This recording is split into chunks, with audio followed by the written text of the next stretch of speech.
Coronavirus, coronavirus, c'est notre coronavie. On ne parle que de ça et c'est normal. Alors je relève quelques évidences. La première, c'est que je suis quand même très surpris de lire que les partis politiques, certains d'entre eux, préparent et demandent une commission d'enquête pour l'automne. Non mais attendez, est-ce que c'est le moment de penser à des commissions d'enquête? Bien sûr, il faudra faire des bilans, des erreurs, des manques, des failles, de la préparation, des retards, tout ce qu'on veut. Mais pour l'instant, de grâce, commission d'enquête à l'automne. On est en guerre. Ce qui compte, c'est pas dans 6 mois, c'est demain et c'est après-demain. C'est le maintenant qui compte. Et puis, tenons-nous à la réalité. Il y a un État, avec un chef de l'État, avec un système et une démocratie. Essayons d'être disciplinés, d'être humbles, d'être modestes et d'être altruistes. En fait, 90% des Français se comportent très bien. Et puis il y a les 10% de salauds, de lâches, de fraudeurs, d'irresponsables, d'inconscients, de ce que vous voulez.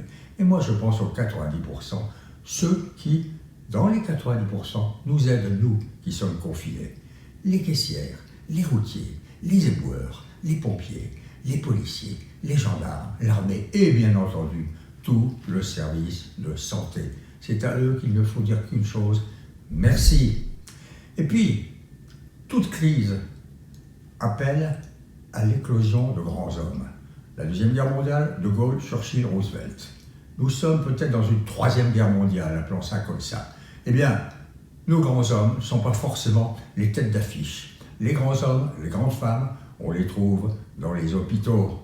Le grand homme, la grandeur se réfugie aujourd'hui dans les salles de réanimation, dans les blocs opératoires.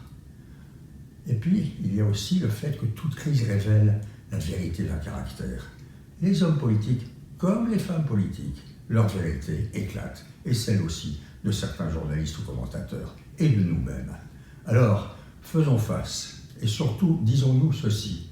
C'est la phrase de l'amiral William McNamara, qui avait été le patron des SEALs, vous savez, cette opération spéciale pour éradiquer Ben Laden au Pakistan, l'américain, les opérations spéciales américaines. Il a dit ceci il n'y a pas longtemps. Il existe quelque chose de plus contagieux que le virus, ça s'appelle l'espoir.